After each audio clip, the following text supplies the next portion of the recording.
Hi friends, welcome to Telugu wealth channel. Friends, మనం ఈ ఛానల్‌లో మనీ రిలేటెడ్ టాపిక్స్‌ని డిస్కస్ చేయడం జరుగుతుంది. అండ్ ఫైనాన్షియల్ నాలెడ్జ్‌ని మీ అందరికీ షేర్ చేయడం జరుగుతుంది ఈ ఛానల్ ద్వారా. మీరు గనక ఈ ఛానల్‌కి మొదటిసారిగా విజిట్ అవుతున్న వాళ్ళుంటే ఈ ఛానల్‌ని ఇప్పుడే సబ్స్క్రైబ్ చేసుకొని పక్కనే ఉన్న బెల్ ఐకాన్‌ని క్లిక్ చేయండి.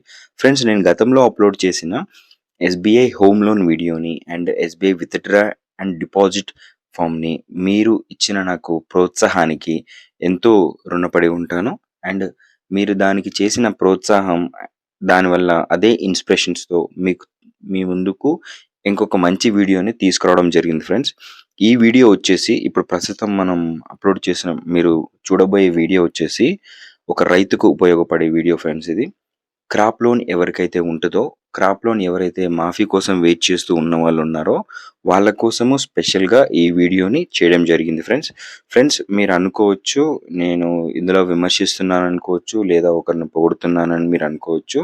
కానీ అటువంటి ప్రలోభాలు ఏటికి మీరు గురి కాకండి ఫ్రెండ్స్.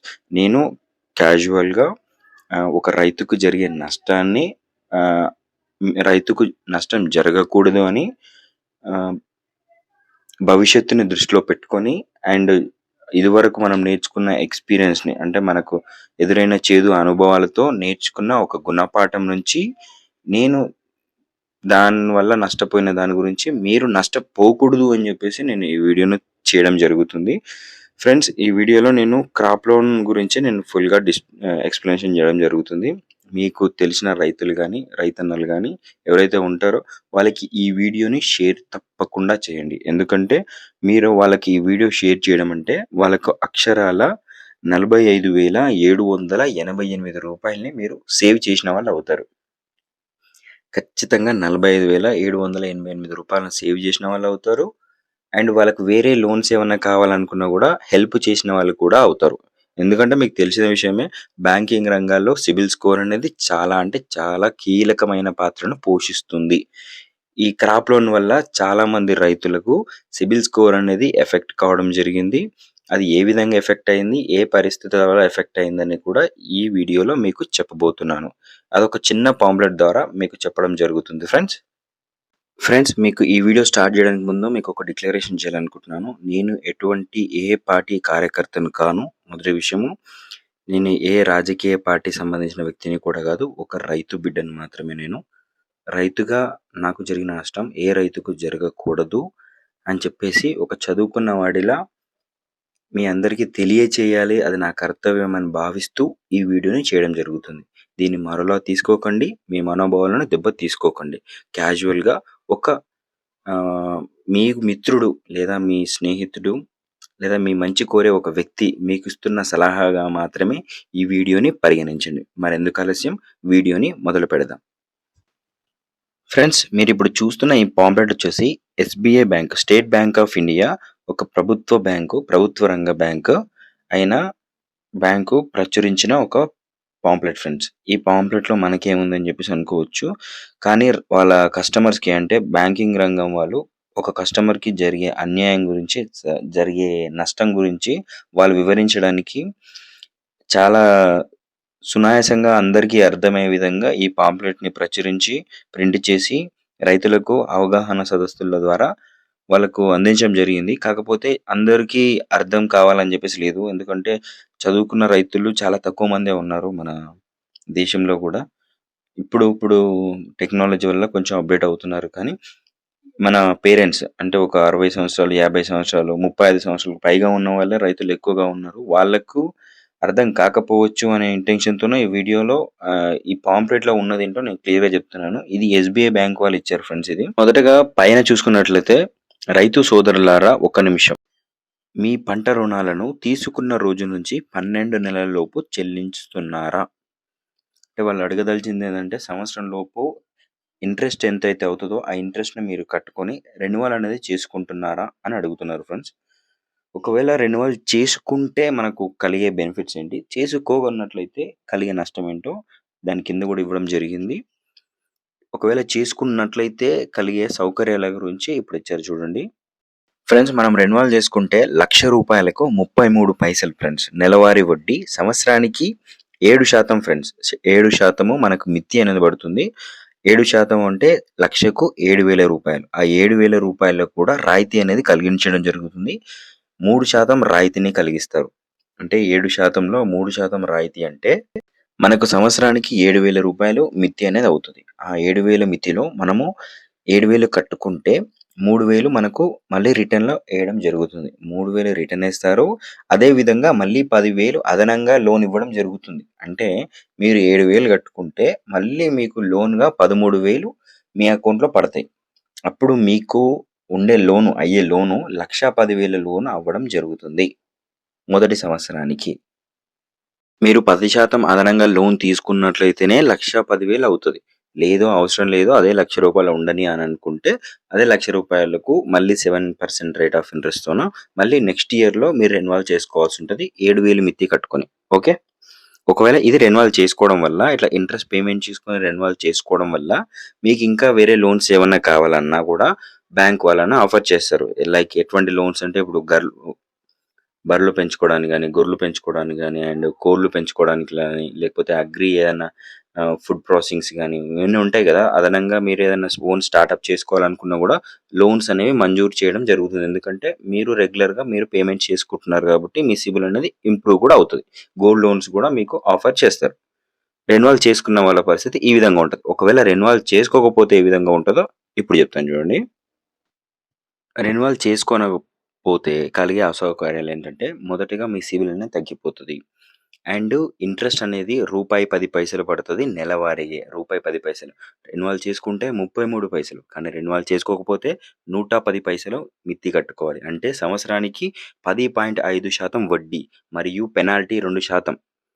అండ్ సిబిల్ గూడా డిఫాల్టర్‌గా మారిపోవడం వల్ల మీకు ఎటువంటి రుణం అనేది గూడా ఏ బ్యాంకులో మీకు ఇవ్వరు.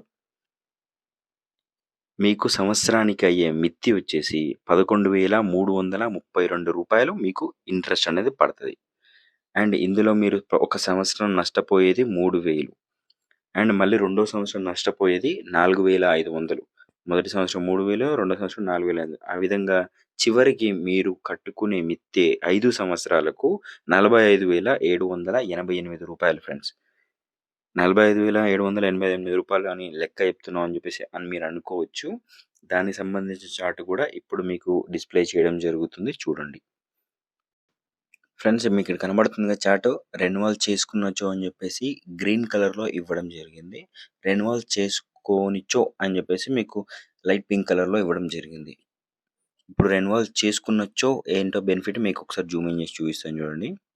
రెన్యువల్ చేసుకున్నట్లు ఒకవేళ రెన్యువల్ చేసుకున్నారనుకోండి మీరు టైమ్ టు టైమ్ కరెక్ట్‌గా సంవత్సరానికి అప్పుడు బ్యాంకు రుణం ఎంత బ్యాంకు లోను రూ. 1,00,000 అనుకోండి. వడ్డీ 7,000 సంవత్సరానికి. ప్రాసెసింగ్ ఫీజు 2,200 ఇన్స్‌పెక్షన్ ఛార్జీలు రూ. 600 అండ్ మొత్తం తిరిగి చెల్లించాల్సింది రూ. 1,07,800 సంవత్సరానికి. మీరు రూ. 1,00,000 అదే విధంగా లోన్‌గా పెట్టుకొని పైనున్న 7,800ని కట్టుకుంటే మీకు వడ్డీ రాయితీ అనేది 3% కాబట్టి మీకు ఇంట్రెస్ట్ 7% కాబట్టి 7%లో 3% రాయితీ వెళ్తే అంటే 3,000 తగ్గి రూ. 4,800 మీరు పేమెంట్ చేసినట్లు అవుతది. 4,800 పేమెంట్ చేయొచ్చు. చేసి మళ్ళీ 10% అదనంగా లోన్ కూడా చేసుకోవచ్చు. ఒకవేళ మీ దగ్గర సరిపడిన డబ్బులు లేవు అని అనుకోండి. దాన్ని లోన్ పెంచి రెన్యువల్ చేసుకోవచ్చు కూడా మళ్ళీ. ఆ విధంగా కూడా చేసుకోవచ్చు. ఒక సంవత్సరం వీలు కాకపోతే ఇంకో సంవత్సరానికైనా మిత్తి కట్టుకొని రెన్యువల్ చేసుకోవడానికి సదుపాయం ఉంది. టైమ్ టు టైమ్ రెన్యువల్ చేసుకుంటే. ఒకవేళ రెన్యువల్ చేయలేదు అని అనుకోండి. సంవత్సరం లోపు రెన్యువల్ చేయలేదు. అప్పుడు వాళ్ళ పరిస్థితి ఏ విధంగా ఉంటదో చూద్దాం ఇప్పుడు. ఫస్ట్ ఇయర్ రెన్యువల్ చేసుకోకపోతే ఇప్పుడు నేను ఒక రైతుగా రూ. 7,800 పేమెంట్ చేయాలి. కానీ రెన్యువల్ చేసుకోలేదు. ఏం చేశాను నేను మాఫీ వస్తది. మా నాయకుడు మాకు మాఫీ ఇస్తాడు అని చెప్పేసి నేను వెయిట్ చేయడం జరిగింది. వెయిట్ చేయడం వల్ల నాకు ఫస్ట్ ఇయర్ నష్టం ఎంతొచ్చిందంటే 3,000 ఎందుకంటే నేను రెన్యువల్ చేసుకునుంటే అంటే రూ. 7,800 మితిగా కట్టుకున్నట్లయితే రూ. 3,000 రాయితీగా వచ్చేది నాకు. కానీ నేనేం చేశాను మాఫీ ఇస్తారు అని చెప్పేసి నేను ఎటువంటి మిత్తి అనేది కట్టలేదు. బ్యాంకు దరిదాపు ఛాయల్లోకి కూడా వెళ్ళలేదు. అదే విధంగా రెండవ సంవత్సరం కూడా వచ్చింది. రెండవ సంవత్సరానికి మిత్తి అసలు 2 కలుపుకొని రెండో సంవత్సరం చివరికి రూ. 1,20,122 అయింది. అప్పటికి మిత్తి రాలేదు. మాఫీ పడలేదు. నేను మిత్తి కట్టలేదు. అప్పటికి ఏమైంది మూడో సంవత్సరం వచ్చింది. రూ. 1,34,355 అయింది. అంటే ఇక్కడ నాకు జరిగిన నష్టం ఎంత? రూ. 19,555 మూడో సంవత్సరానికి అయింది. కానీ మూడో సంవత్సరంలో ఏమైతదంటే మన అకౌంట్ మొండి బకాయి కింద పడిపోతది. మొండి బకాయి కింద పడిపోవడం వల్ల మీరు మొత్తం అప్పు, అసలు, మిత్తి, అసలు 2 కట్టుకొని క్లోజ్ చేయాల్సుంటది. అంటే రూ. 1,34,355 మూడో సంవత్సరానికి నేను కట్టి క్లోజ్ చేశాను అని అనుకుందాం. అప్పుడు నాకు కొత్త లోన్ ఇస్తారు కానీ అప్పుడు అకౌంట్ నంబర్ మారిపోతది. అకౌంట్ నంబర్ మారిపోవడం వల్ల ఒకవేళ నాకు మాఫీ పడ్డా గూడా నాకు జమవ్వదు. అకౌంట్‌లోకి జమవ్వదు. ఎందుకంటే అది మొండి బకాయి కింద పడ్డది కాబట్టి, అప్పు ఎక్కువయింది కాబట్టి లోన్ క్లోజ్ చేసిన. క్లోజ్ చేసినందుకు ఏమైంది? అక్కడ మాఫీ పడలేదు. అండ్ ఇక్కడ నాకు రూ. 19,955 నష్టం జరిగింది. అలా కాకుండా ఒకవేళ మీరు మాఫీ కోసం వెయిట్ చేస్తున్న వాళ్ళైతే మీకు రూ. 1,00,000 అసలుందనుకోండి. మిగిలిన డబ్బు ఉంటది కదా! మిత్తి డబ్బు ఉంటది కదా! ఆ మిత్తి డబ్బును పేమెంట్ చేసుకోండి. ఎందుకంటే పోయిన జరిగిన గత ఎన్నికల ముందు కావచ్చు, గత నాయకుడు కావచ్చు, అప్పుడు ఇచ్చిన కేసీఆర్ ప్రభుత్వం ఉన్నప్పుడు పడ్డ లోన్‌లకు ప్రతి ఒక్కటికి అసలు మాత్రమే మాఫీ పడింది. అండ్ వాళ్ళు కూడా అసలు మాత్రమే మాఫీ చేస్తామని చెప్పేసి హామీలిచ్చారు. ఇంట్రెస్ట్‌లనేవి మీరు కట్టుకోవాల్సిందే. అంటే మీకు రూ. 1,00,000 అసలు ఉంటే మిగిలిన మొత్తం ఇంట్రెస్ట్ అనేది మీరు కట్టుకోండి. కట్టుకుంటే మాఫీ వచ్చే టైంకి వస్తది. కానీ ఒకవేళ మీరు అలానే వదిలేస్తే గత కేసీఆర్ పాలనలోనే రూ. 1,00,000 మాఫీ ఇస్తా అని చెప్పేసి అన్న మాట వాస్తవమే. అండ్ ఎంతవరకు వీలైతే అంతవరకు మాఫీలు కూడా చేయడం జరిగింది. అది కూడా వాస్తవమే. కానీ చాలా మందికి పడలేదు. పడకపోవడానికి గల కారణాలు ఇవే. మొండి బకాయి కింద పడిపోవడం, మొండి బకాయి కింద పడిపోవడం వల్ల అకౌంట్‌ని క్లోజ్ చేసి మళ్ళా కొత్త అకౌంట్ నంబర్ ఇవ్వడం. అలా కాకుండా మీ దగ్గరలో ఉన్న బ్రాంచ్‌ని సంప్రదించి ఇదే నంబర్ మీద నాకు మళ్ళీ లోన్ ఇవ్వడం వీలు పడుతుందా? వీలు చేయగలరా? అని చెప్పేసి మీరు అడిగితే ఖచ్చితంగా సాధ్యమైనంత వరకు వాళ్ళు ప్రయత్నిస్తారు. లేదు అసలు మీరు ఎప్పుడే రెన్యువల్ చేయలేదు గత 3 సంవత్సరాలు అంటే మొండి బకాయి కింద పడిపోవడం వల్ల దాన్ని కంప్లీట్‌గా క్లోజ్ చేయాల్సిందే. కొన్ని సందర్భాల్లో క్లోజ్ చేసినా కూడా మళ్ళీ అదే నంబర్ మీకు మంజూరు చేయడానికి అవకాశం ఎక్కువగుంది. సో, నేను మీకిచ్చే సలహా ఏంటంటే, మీరు టైమ్ టు టైమ్ రెగ్యులర్‌గా రెన్యువల్ చేసుకోండి. రెన్యువల్ చేసుకోవడం వల్ల కలిగే ప్రయోజనాలు ఎన్నో ఉన్నాయి. ఈ వీడియోని ఖచ్చితంగా మీ ఫ్రెండ్స్ అండ్ ఫ్యామిలీకి ఎవరికైతే రైతున్నారో వాళ్ళకి ఉపయోగపడతది అని చెప్పేసి ఎవరికైతే అనుకుంటున్నారో వాళ్ళకి షేర్ చేయండి. షేర్ చేస్తే మీరు రూ. 45,788 సేవ్ చేసిన వాళ్ళవుతారు వాళ్ళకి. వాళ్ళని ఎడ్యుకేట్ చేసిన వాళ్ళు కూడా అవుతారు. సో, దయచేసి ఈ వీడియోని ఉపయోగపడే వారికి షేర్ చేయండి. చివరిగా ఒక మాట. ఇప్పుడు రేవంత్ రెడ్డి గారు డిసెంబర్ 9, 2023న ప్రమాణ స్వీకారం చేశారు. దాన్నే కట్ ఆఫ్ డేట్‌గా తీసుకోవడం జరిగింది.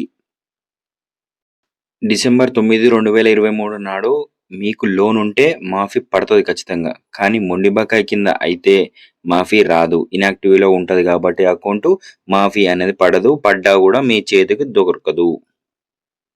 ఒకవేళ మీరు మాఫీ కోసం వెయిట్ చేస్తా అన్నా గత ప్రభుత్వం సీఎం కేసీఆర్ గారు ఉన్నప్పుడు ఒక రైతుకు రూ. 45,788 నష్టం జరిగింది. కానీ ఇప్పుడు రేవంత్ రెడ్డి ప్రభుత్వం 2,00,000 మాఫీ చేస్తా అన్నది కాబట్టి అప్పుడు మీకు 45 90,1400 మీకు నష్టం అనేది జరుగుతది. సో, లాస్ డబల్, మాఫీ డబల్. ఫైనల్‌గా మీ శ్రేయోభిలాషిగా ఒక మాట చెప్పాలనుకుంటున్నాను. రెన్యువల్ చేసుకోండి, మాఫీ పొందండి, బ్యాంకు నుంచి అదనంగా వచ్చే లోన్‌లు పొందండి, క్షేమంగా ఉండండి.